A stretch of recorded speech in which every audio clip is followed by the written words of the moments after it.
let's just dive right into the music aspect of it, because this is how I really started diving into your stuff. And when did you start making music, and how did that come to be?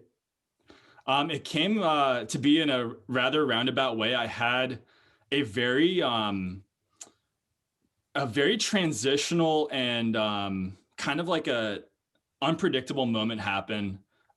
Basically, as a freshman at the Naval Academy, and my whole life I had been an athlete, played baseball, football, ice hockey, basketball. Growing up, my whole life I had identified myself as an athlete, and I go to the Naval Academy, went to a year of prep school where I did well on the baseball team at the Naval Academy prep school and had some momentum. So the coaches knew about me and stuff, but I wasn't like a recruited athlete for the baseball team.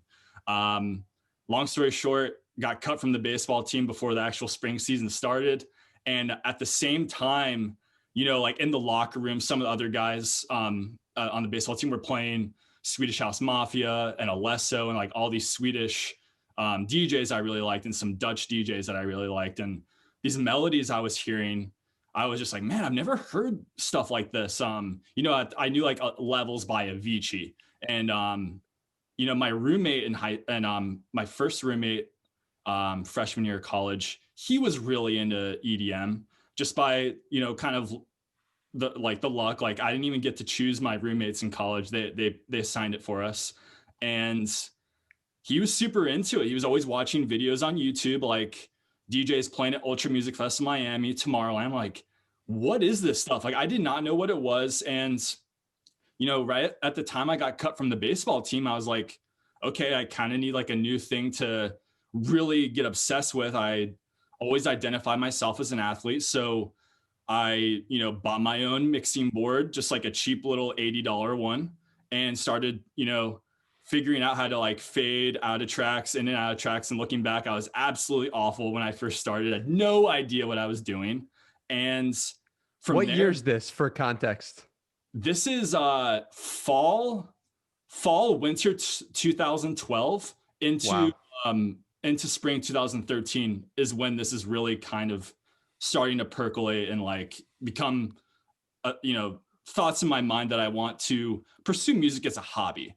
And then I buy, some different production softwares, go through YouTube tutorials, start teaching myself here and there. And keep in mind, I'm at the Naval Academy, where that's not like a place where they're promoting this like creative stuff. Like you're supposed to, you're like, we're only allowed to leave campus on the weekends, like that freshman year, from like noon until midnight. And maybe sometimes we're allowed to leave Saturday night, not much free time. And I just got super into this music, and in the little free time I had, I slowly but surely kind of, taught myself some different things with music theory. I still don't, even to this day, 7, 8 years later, have the music terminology down like someone who has been classically trained. It's kind of like a do-it-yourself guy the whole way through. And I just kind of built that sound up over the course of 2 or 3 years, where I didn't really tell anybody. And maybe like 2 or 3 close friends, everybody just knew like, yeah, Jimmy's like super into EDM music. Like it's kind of weird, whatever. And it wasn't until my senior year at the academy where I had an opportunity to play at this big event called Rally in the Alley in Baltimore at Power Plant Live.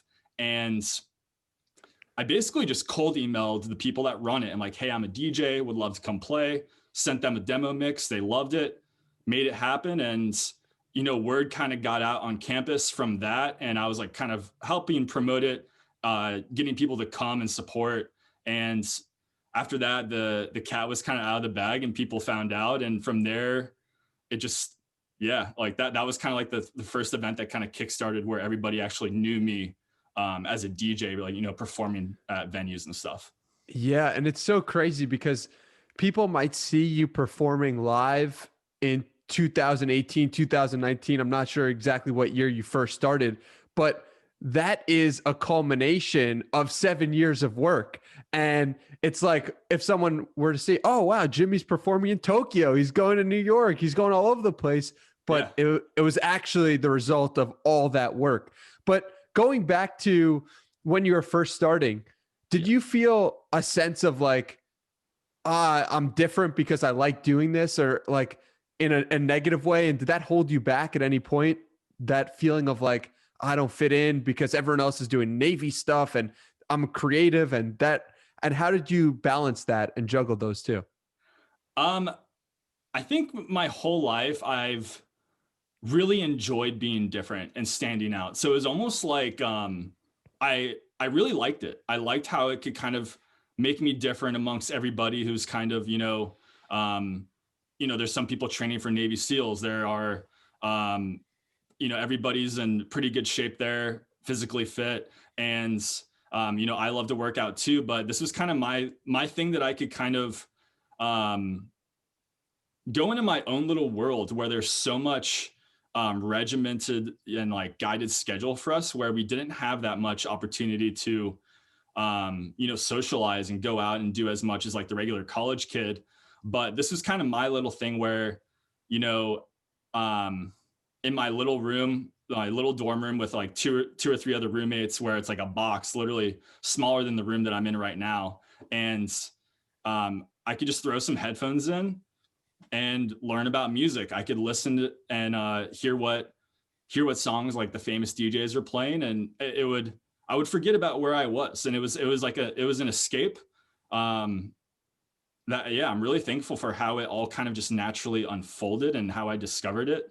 EDM music wasn't on my radar, and like no one in my family is a musician or anything. It's just something I got super into and passionate about. It gave me a whole different type of energy no other genre of music had and no other activity had, in my whole life.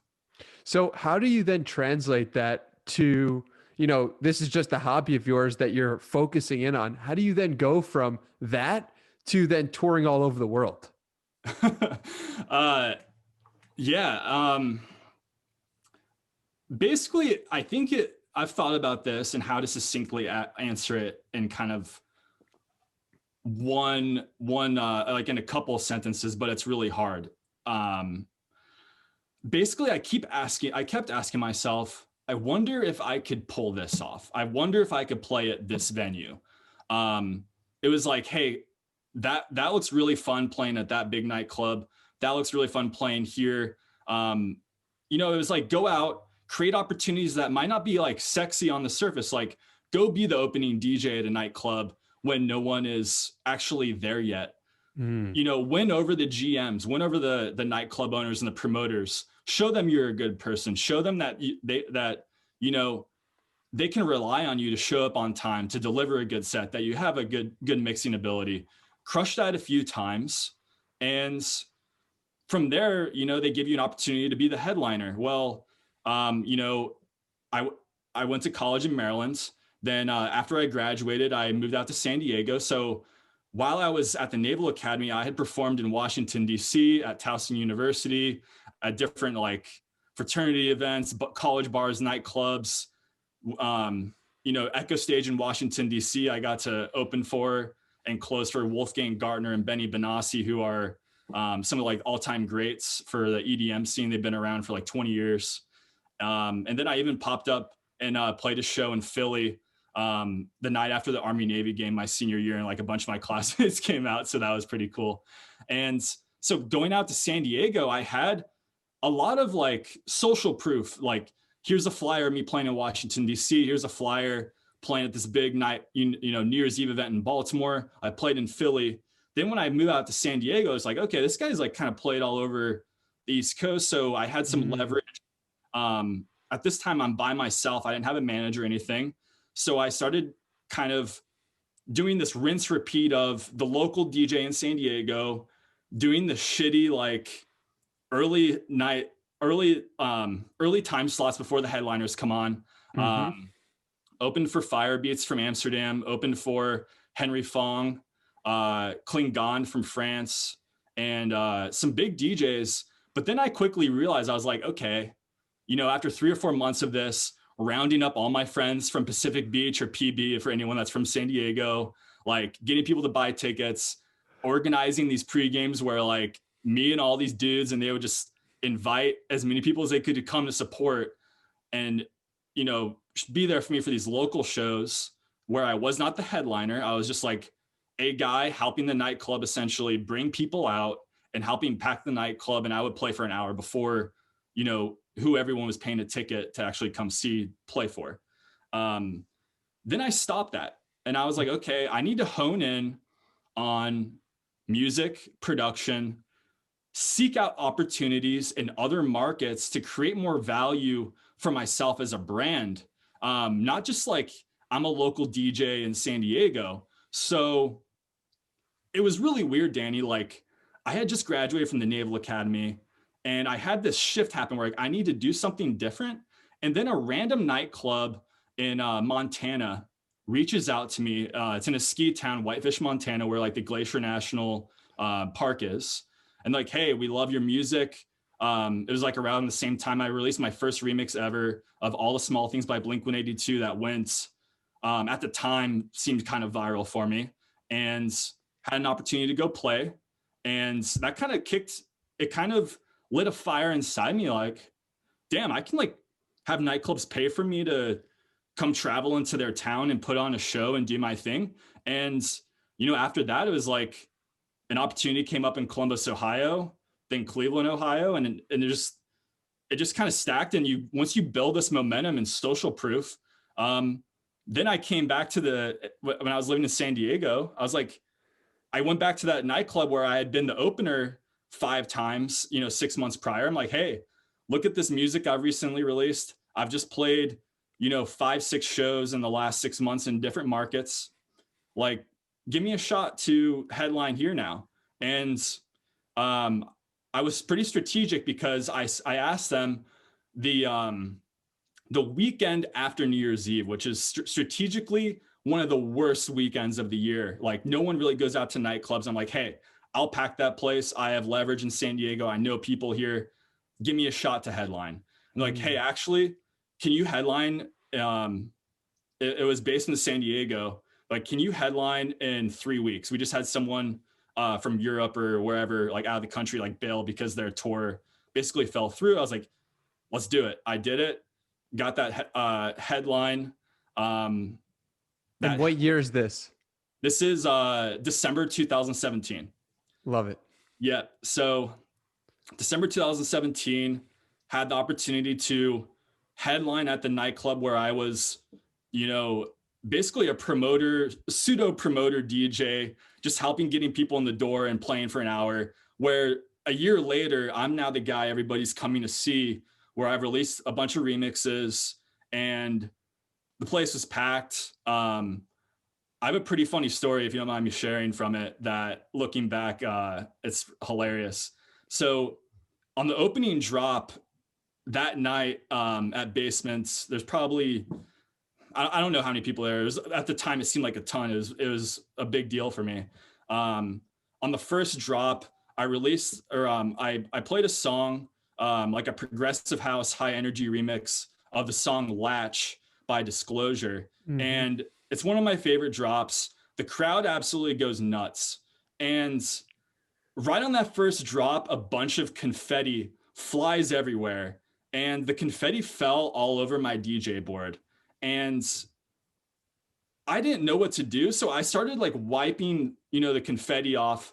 And I actually flipped a knob on the DJ equipment to make the music actually go in reverse, Danny. Like, so the music did not even sound coherent. And everyone's kind of like, wait, what the hell is going on? This is like 45 seconds into my first big show. All right.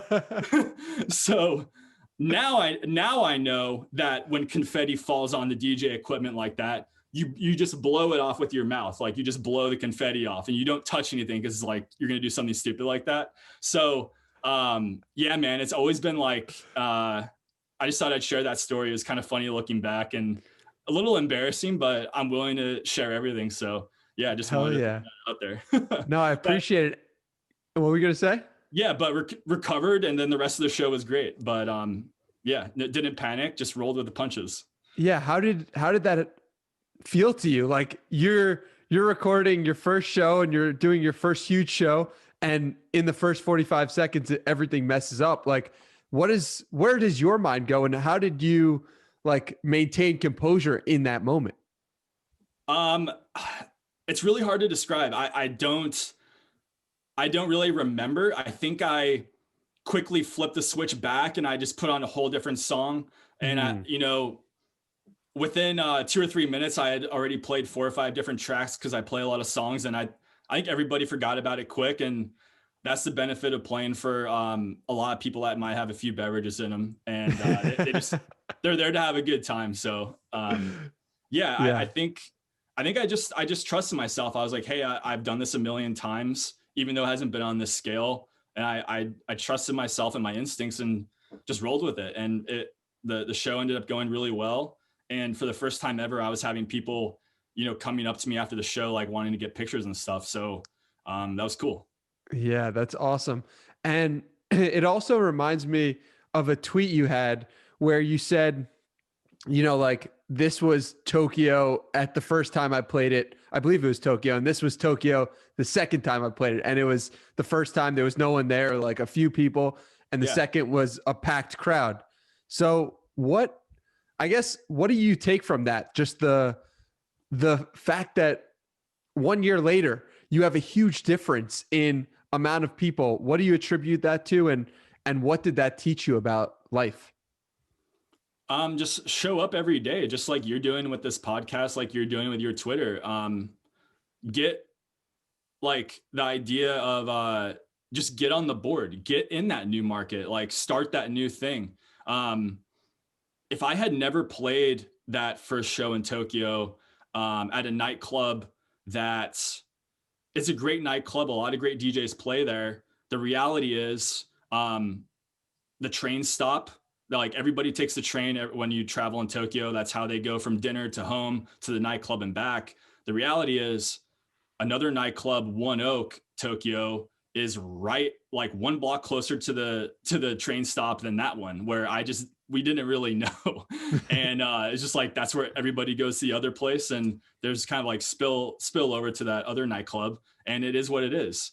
At the time I was worried because I thought, damn, like, we always get an opportunity to come back to another, to a market a second time after having proof that it went really well. Well, it's hard to show proof when there's visibly like 10 people in the crowd. Like there wasn't much there. And it's just such a lesson where, just keep building the brand, like create momentum any way you can by, from that first show in Tokyo to that next one, I had done, a quick tour in Norway where we got great content from that, a great video. I kept putting out music. I put out another like 7 or 8 remixes between each of those shows. That fall, we put out my biggest tour flyer, played all over Canada, hit Texas, Ole Miss, Texas A&M, ran out to London for a show on a Tuesday night. It was that was definitely one of the most savage tours. And, when an opportunity came up to play in Taipei, Taiwan at a really legit nightclub that basically stemmed from the first Asia tour, just getting that on the board. It's kind of like identifying what people will hold value in and create, like, kind of have a strategy to build yourself up, finding out what the players in your industry really care about.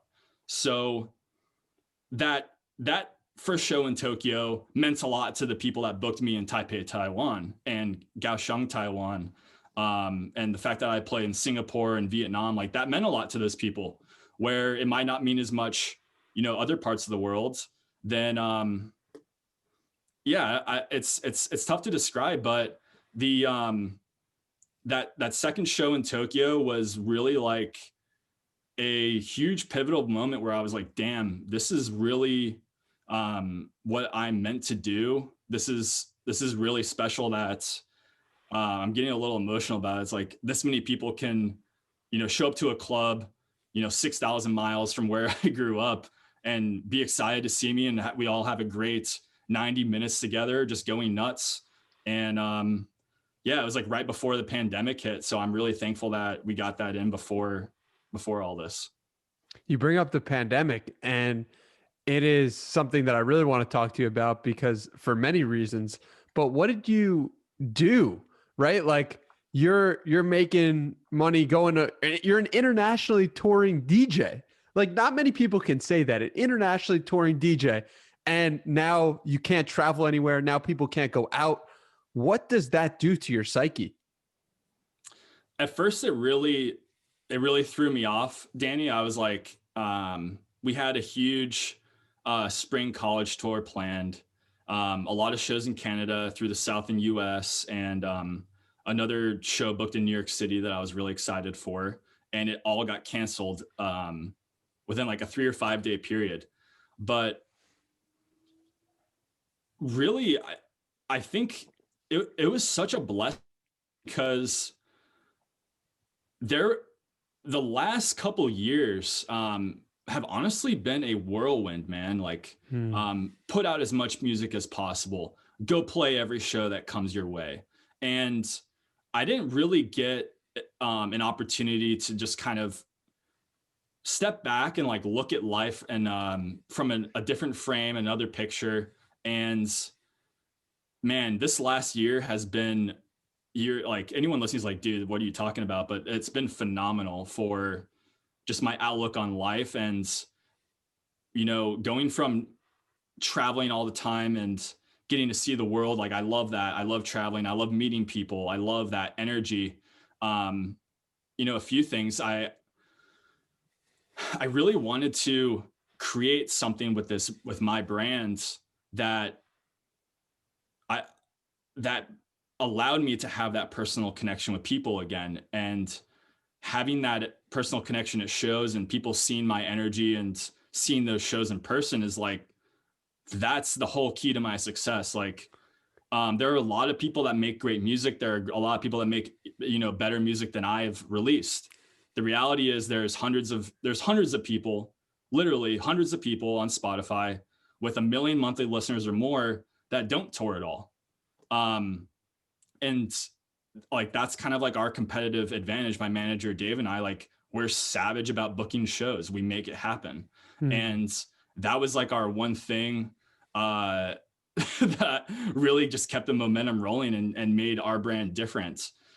We don't have a big, agency. We're not with, you know, CAA, APA, or any of these big agencies. We don't have a team of agents booking shows for us. It's literally just 2 guys doing it themselves and reaching out to venues and like making shit happen. But this pandemic really, it allowed me to look inward, man. I mean, we chatted about it when you were a guest on my podcast. I discovered meditation. I got even more into self introspection and reading, and I'm having a hard time thinking of the words to like really describe it, but I'm having so much more fun. And people, I started to say it before, I'm having so much more fun right now doing the same thing every day, working out at the same time, meditating at the same time, reading a book for 50 to 50 minutes at the same time, going for a walk, you know, cooking dinner at the same time, just doing the same stuff every day. I'm having more fun with life right now than when I was touring. And people will be like, that doesn't make sense. But and I think I'm getting better clarity with it as I'm speaking it through with you right now. It's just a different frame of life, like, or looking at life from a whole different frame. And having appreciation for, you know, time spent with family, reconnecting with old friends. Like, the idea of going for a walk for 30 minutes just by myself and to like think about what I want to do with this brand, with my music. What do I need to do to keep the ball rolling and keep getting better just for 30-minute walk? Like, Jimmy a year and a half ago would be like, dude, what the heck? Like, that's a waste of time. Like, don't even, why would you do that? And yeah, man, it's just a whole different outlook on life. I'm really, really grateful for it. I don't know if I offered anything of substance in that explanation. Maybe we can take it in another way, but yeah, Dude, I'm kind of formulating the thoughts behind it right now. yeah, you definitely gave a lot of substance to what your last year has looked like. And so, what was the first step? You're obviously a completely different person now, but what was that first step to make you realize or to change Jimmy of old, let's call it Jimmy 1.0 to now Jimmy 2.0? What was that first step? The first step was, you know, I think it was meditation, but quickly followed up with was gratitude and like just really being thankful for the most simple things ever.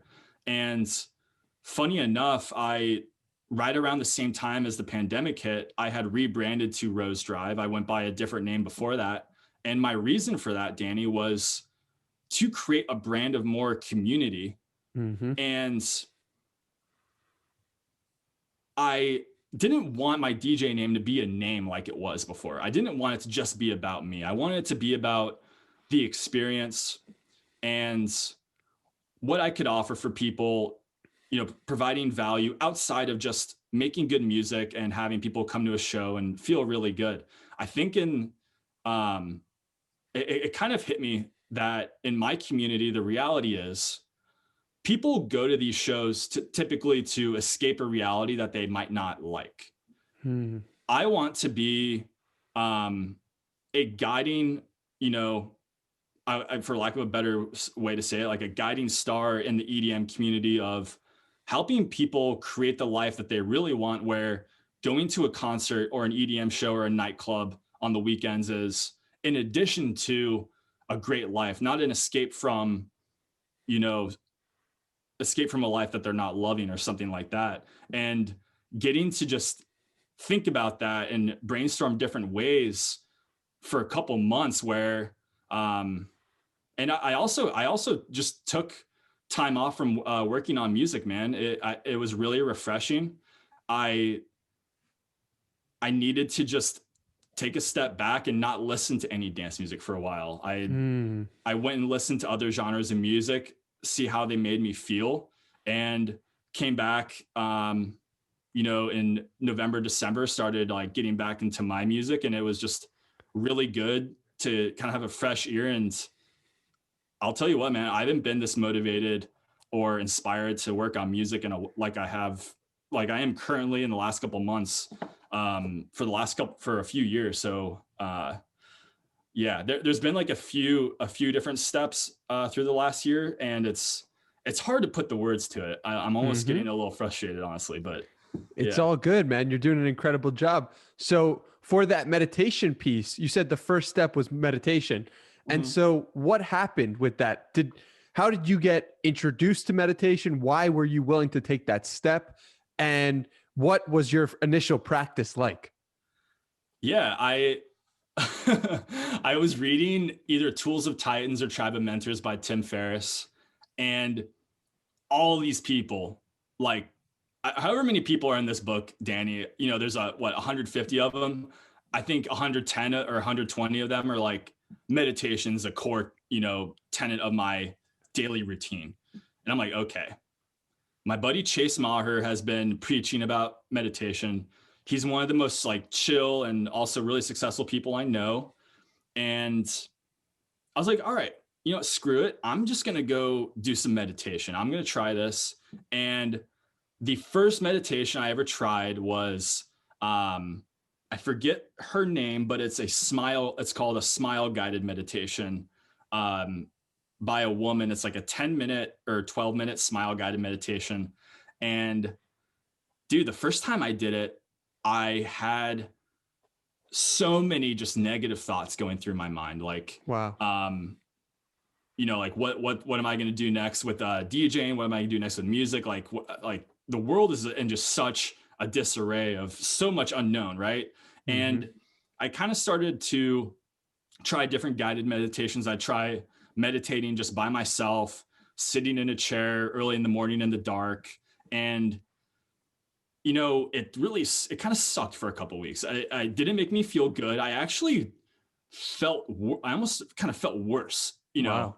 And then something kind of clicked where I came across a guided meditation from Mind Valley, Vishen Lakhani's meditation. It was a abundance meditation by Bob Proctor. And I've been using that guided meditation from late March, early April until now. It just makes me Wow. feel good. It's all about sharing abundant energy with people, being a good friend, being there, and like it basically preaches like the whole idea of like your purpose is to lift others up. And I love that whole energy. And yeah, every time I feel a little anxious or just feel like I need to reset or don't really know what to do next in my day, I'll go do the abundance meditation by Bob Proctor on Mind Valley. And it's like a whole different mindset and I feel better. And Wow. I'm super thankful for meditation, man. Yeah, I'm gonna check that out. I've never heard of that before, and I'm stoked to check it out. And so you mentioned the meditation was the first thing. The second thing you mentioned was gratitude, and that's really interesting because I've never thought about gratitude in that way of like it's its own practice, but really it is. So how did you? What was your first steps with gratitude? I think I will tie it together, gratitude and affirmations. And just I think right now I'm realizing how much of a pit of like negative thoughts I was in right when the pandemic hit of, you know, what's going to be next. And I needed to create this ritual of positivity where I was training my mind to think positive, training my mind that, you know, things are going to be okay. And realizing like, hey, like, there's a lot of good things that I've already done. There's a lot of good things that are still going to happen. Identify what I can control and identify what I can't control. And yeah, I think with gratitude, it's like you can't simultaneously be in pain and also feel thankful for something. So I always felt like when I would write out, you know, things I'm grateful for, or text a friend I'm thankful for them, or a family member, or just say, hey, mom, dad, like I'm thankful for you, I would always feel better about it. And in the same process, you're making someone else feel better. So I think creating good energy on a one-to-one level like that with other people really helps kind of lift me up too. And I was in my effort to feel better and not feel crappy, like in that moment of just like sharing, you know, a moment of time with somebody and expressing my gratitude, I lifted them up and at the same time myself. Yeah, and I like to say this often is like we can't control when someone gives us a gift, but we can control when we give someone else a gift. That's always in our control. And Absolutely. interestingly enough, science has shown, or some studies have shown, that the same things light up in your brain when you give a gift as when you receive one. So if you know one's in your control, giving is always in your control, then it's like you can always give yourself a gift by giving someone else a gift. So it's kind of something I've been thinking about. It's something I like. But back to your journey, it's like, okay, you start practicing meditation, you start practicing gratitude. What transpires in your life since then? You know, I kind of mentioned the idea of, you know, live shows being this like connection of seeing people in person. And I had this realization of, hey, I don't know when shows are going to come back, but I have to think of some sort of creative way to get back in front of people, to create that connection. And I couldn't think of a better way than doing a podcast just like you're doing. And dude, it's done a world of good for my social wellness, my well-being, just, you know, talking to people and talking about whatever conversation and seeing how each moment in time or each conversation is going to be so unique to that moment based off of, you know, what that person's going through in their life at that time, what they've recently read, and then vice versa, you know, what I've read and what I'm currently doing. Like each moment in time, each conversation is so unique. And I felt like, you know, there were people, a few things clicked, you know, following you, following people on Twitter. I was like, damn, you know, I feel like I know people on Twitter way better in the 2 or 3 months I've been following them than people I've been following on Instagram for 5 years. And Wow. I felt like that was really powerful. So I'm like, okay, I want to really start sharing my thoughts more and also give a place where people can share their story.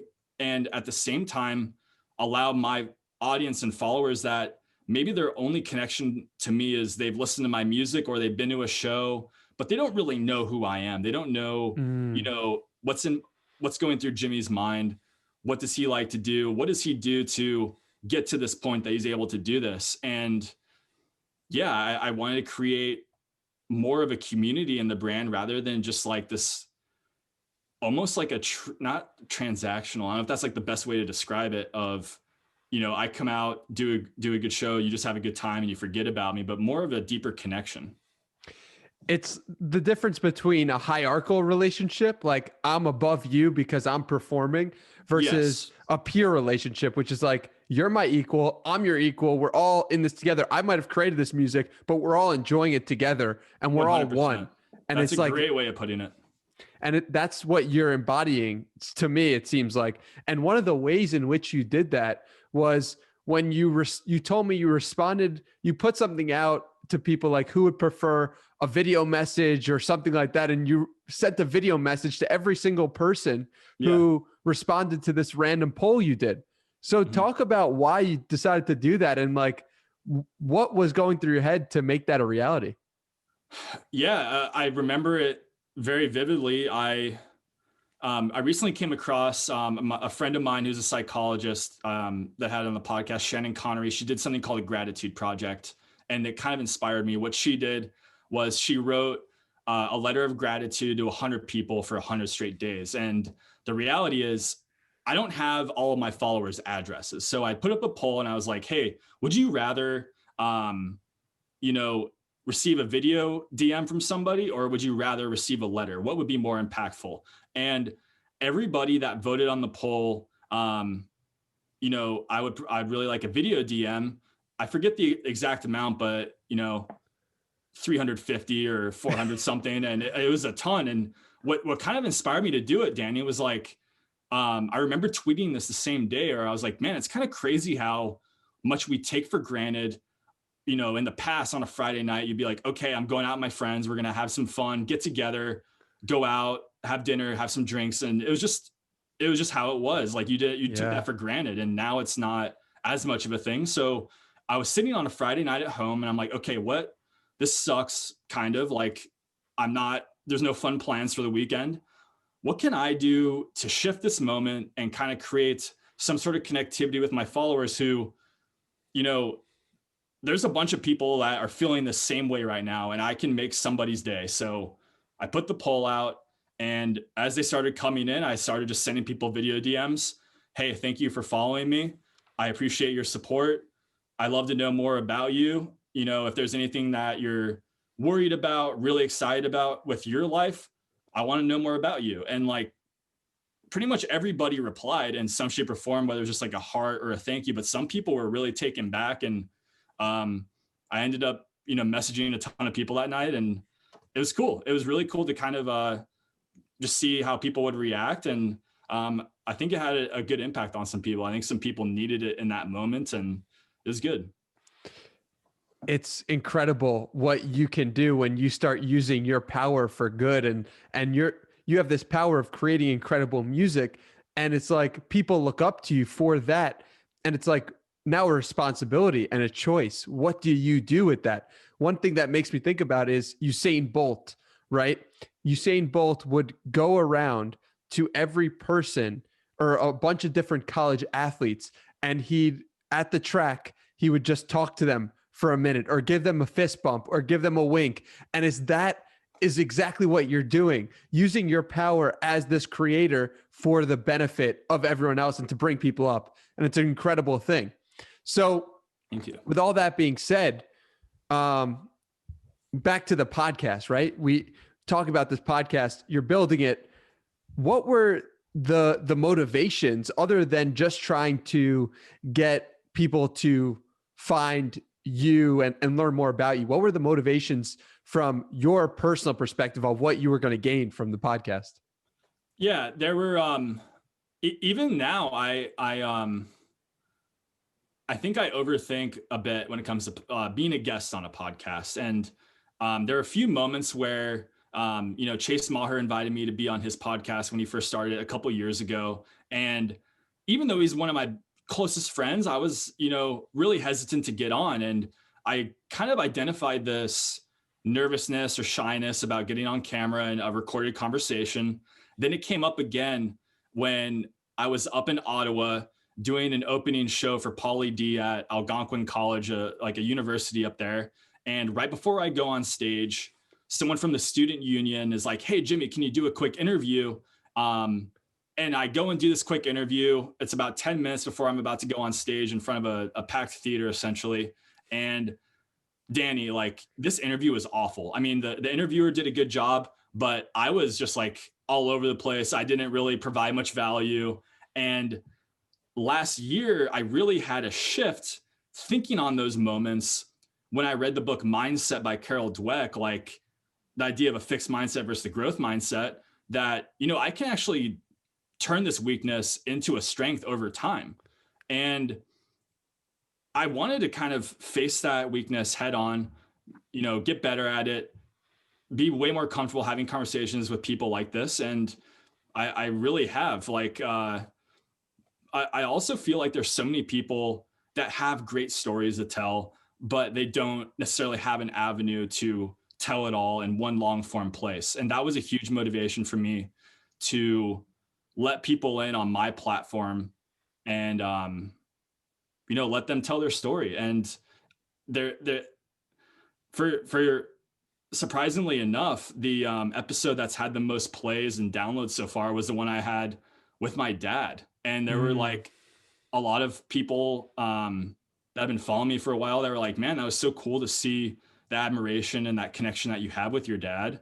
And I mean, my dad doesn't even have social media. I've had people on with a lot of followers, but for some reason that triggered people to really dive in and kind of learn more about that connection that we have and the support that he has for my music and the brand. And I'm sure some people were kind of wondering, hey, is he supportive of someone going after a career kind of known for partying and just like having fun? And he is. So it's cool, man. Like, you never really know what's going to resonate with people. It just kind of different conversations just click with different people. I'm sure you found that too. Like, people messaging you about a certain episode that you'd be like, "Man, I thought you would have really kind of liked this particular one, but this one resonated with you."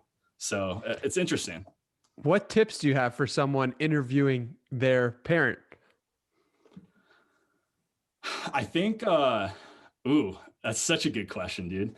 I think interviewing a parent is like, at first it was kind of hard because, you have this alter ego of like, okay, Danny Miranda podcast, I'm going to be the podcast host. And then the way that you talk to your family is probably so different than maybe, you are on a podcast. So kind of being able to blend that familiarity of conversation, it kind of remixing that with the podcast host form and with how familiar you are, maybe talking to them every day or however often that you're talking to your family.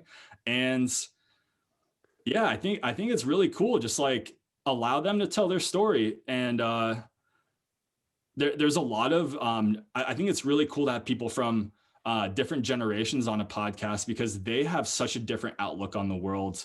They didn't have a lot of the social media and different tools that we have, and they have just a whole different outlook on life. So in terms of actual advice for interviewing a parent or a family member, I think, think of some moments that people can just like relate to. Maybe it'll make them think of their family, and it could be questions that maybe people have never asked their parents or something that they could ask, and they can kind of listen to that podcast, get ideas that they can make a deeper connection with their parents. I love it. And it's something that I've done for my grandparents and parents. Nice. And I encourage everyone to do it because it's a really beautiful way to, even if you're not going to publish it, even if you're not a podcast host, it's a beautiful way to connect and to have that as an artifact. And technology makes it so easy. If you have an iPhone, just press record, right? It's incredible. So Yeah. I want to go back to your mindset shift, and I want to talk about specifically working out, because you had this tweet that also relates to exactly how I felt about working out, which is, before this past year, I worked out and lifted for aesthetics and to get bigger/look good. The last year I've worked out, lifted, and ran with the goal of trying to become mentally tougher and more resilient. Yeah. So talk a little bit about that shift and why exactly you believe that's happened. Yeah, I think it kind of happened last year on my 28th birthday. And I was like, okay, I feel pretty good about where I am, but what do I need to do to be in the best shape of my life next June when I turn 29? Like, that's what I was thinking. Like, what do I need to do? What are my weaknesses? And I immediately pointed to cardio. And it was also around the same time that I discovered who Nick Bare is. And I know you're familiar with Nick and his book, 25 Hours a Day. And basically, this wouldn't have hit me if I hadn't read Mindset by Carol Dweck. It would not have. I see this big ass dude who looks like a power lifter. I mean, if you don't know Nick Bare, look up Nick Bare Fitness on social media. You're like, dude, this guy's jacked. And savage. I'm not as big as Nick necessarily, but I'm 6'4", 195 to 205 pounds. I'm not a small guy by any means. And I always had this kind of idea that I'm not going to run because I'm a big guy. Like, I probably won't be good at it. But then I saw this guy who is just massive. And he's like, running 7-8 minute or 7 mile, 8 mile runs at a 7:30 pace, a 7-minute pace. I'm like, what the hell is this? And it kind of sparked something in me where I'm like, damn, this guy's doing this. Like, it ignited me to be like, dude, damn well, Jimmy, that cardio is a weakness for you. If there's a weakness in your fitness repertoire, whatever, it's running. So I went out, started running. Like, the first mile, first 2-3 miles were absolutely awful, Danny. I started running in the Maryland humidity in July. And over time, dude, it just got better. Started running 3 miles, 4 miles, 5 miles, 6 miles, and then start increasing speed. And I kind of turned it into a little game where I'd be like, okay, I remember this. It was a Sunday where, it was kind of damp and rainy in the fall, and I had never run 7 miles before. It was a Sunday morning, and I used to drive on this road every day to high school, past this middle school. I'm like, okay, I'm gonna run to that middle school and back. It's exactly 7 miles. I've never done that before. And it was awful, but I made it happen. And after that, dude, I just kind of every 10 days or every 2 weeks, I started writing these workouts out, whether it was a run or a hybrid workout, where I'd be like, yeah, I don't really know if I can finish this when I'm writing this out. So I'm like, okay, the pressure is, there's no real pressure. I'm either going to finish it or I don't, but hey, I'm trying something entirely new every 10 days, every couple of weeks, where I'm doing a tough workout where, accelerated, 2 months later, I wrote out a workout where I'm doing 6 rounds of, 100 body weight squats and walking dumbbell lunges and a few other leg workouts, and then a 1.5 mile run. So it's like 9 mile run with all the leg workout like into it. It took me like 2 hours and 45 minutes to do it, but I finished it. And it's just kind of been this evolution. And now I've kind of, I think you've seen it too on my Instagram. I've turned my following into an accountability partner kind of with my workouts, where I'll get on there and be like, hey guys, I'm going to do this run or whatnot. They're kind of expecting me to post some stuff for workouts. And if I get on there and, say I'm going to do a workout and I don't do it, I'm basically like lying to however many people are watching that story. So it's great to keep a promise to yourself and like show that you can show up and do workouts that you didn't, think that you're maybe capable of finishing. but it hits a little bit different when in the back of your mind, when you're doing a 7 or 8 mile run and you already put it on your story, 5 miles in, you're kind of thinking like, this sucks. I want to stop. And I already told all these people that I was going to do the 7 mile run. So it forces you to actually finish it, like show proof that you did it. So yeah, I've kind of turned it into this little game, and it's fun, man. Yeah, I love it. It's made a somewhat monotonous life now more fun. I love what you do about bringing accountability into it, because I think someone can do this whether they have 55,000 followers or they have 10,000 or they have 5,000 or 1,000 or 100 or 10 or 1 100%. person following them. It doesn't matter.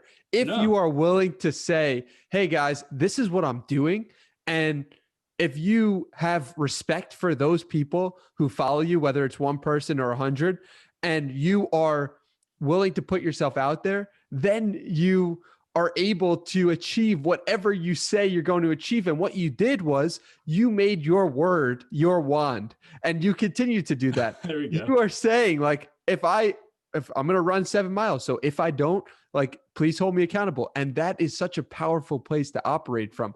So on that topic of inspiration, I know you mentioned Nick Bare, like you looked at Nick Bare. Who else inspires you in that way? I would say, Ross Edgley. I'm a huge fan of his book, The Art of Resilience. But here's something I wanted to mention real quick, Danny. Please. This is what really kicked it off, to not hold anything back. I think our natural tendency on social media is to not hold back the good stuff and like what we're really thinking, what we're really working on. And a promoter who has booked me a couple times for shows over in the UK and Canada, he hit me up with basically like, hey, Jimmy, you posting your workouts and like your runs and whatnot has totally motivated me to start working out. Well, He sent me a before and after picture. He got really into cycling. He got into lifting, where he lost like 30 pounds or 25, 30 pounds over the course of 12 weeks. And, I didn't tell him what workouts to do. I didn't say, hey, do this. Just the pure idea that he was seeing the workouts, where a lot of people in my industry, aren't sharing workouts. Like, it's more about partying and just magnifying, having a good time and illustrate that on social media. Well, this particular guy who's a promoter, and he's given me so many opportunities where now this has impacted him, and he's in a way better mindset. He's in way better shape. He feels more confident talking to other people. And it's developed this connection where he's turned into a good friend of mine. And I talk to him all the time, and he's letting me know about his progress with the workouts and stuff. But you asked like, who's my inspiration? But I think that is like more of an inspiration than big fitness people. That's like what really sparked this. And, having random people reach out and be like, hey, I did this workout because you did this. It's like, okay, like game on. Like, I'm not holding anything back now. It's really funny because someone might say, oh, there's a million people posting workouts. What do you need to be one more person posting workouts for? Yeah. But the truth is, that person who you just mentioned, that promoter, might not follow any people who do workouts on a consistent basis. Exactly. And you as the messenger might be the first time that he came across workouts, or you might be the final step or something to inspire him where he really connects with you and knows who you are. So I think that's such an important point. And like, the idea that just because someone else is doing it doesn't mean you shouldn't do it either. Just because there's a million podcasts doesn't mean that your voice isn't valuable in some way as well. Dude, I could not agree with that more. Like, there's so many intangibles that people overlook. Like, okay, there's a ton of people being podcasters. Well, there's not anyone like Danny Miranda. There's no one like Jimmy Grant. We have a whole different worldview. And I was talking about this with Dan Go, and I know you've had Dan on your podcast, and he's talking about how like building your brand and building a business is an art. It's who you are. So it doesn't matter what everyone else is doing. It doesn't matter what music other people are making. It doesn't matter what other podcasts are talking about and who the guests are. Like, we all have our own unique ability, our own outlook on life, that we provide our own unique value. So I love what you said. It's everything, man. I appreciate that. And so finally, before we wrap this up, what is success to you? I would say for me, success is like, wake up every day absolutely stoked on life to do what it is you want to do. And um, it's really weird how I feel more stoked to wake up now than maybe when I was touring. But yeah, that's what I really want people to realize. Like, hey, look, there's no single blueprint of success. And just because your friends from high school or your family did this growing up, like you can do your own unique thing and explore what's actually possible and actually go do what you want to do, man. Like do what excites you. The best feeling to me is going to bed being like, I am freaking stoked for tomorrow, Monday through Sunday. That's the best. That's success to me. Every day is Saturday. I love it, man. You are an absolute legend. Thank you for joining me today. Where can people find you and your music if they'd like, and your podcast if they'd like more from Jimmy or ROSEDRiiVE? Yeah.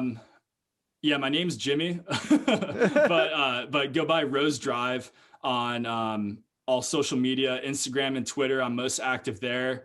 My music, ROSEDRiiVE on Spotify. I post 1 hour mixes on SoundCloud, which is what Danny was listening to, I think, before this. And yeah.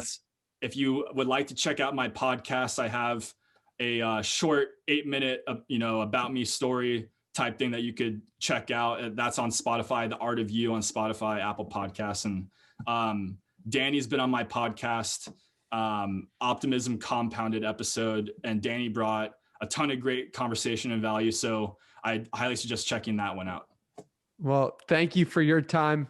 You're an absolute legend, a living legend, and I appreciate you so much, man. I can't wait until I can finally attend a ROSEDRiiVE concert because I know it's going to come sometime soon in the next, let's hope, 3 years. All right, man. This has been a lot of fun. Thank you for your time. Thank you, Danny.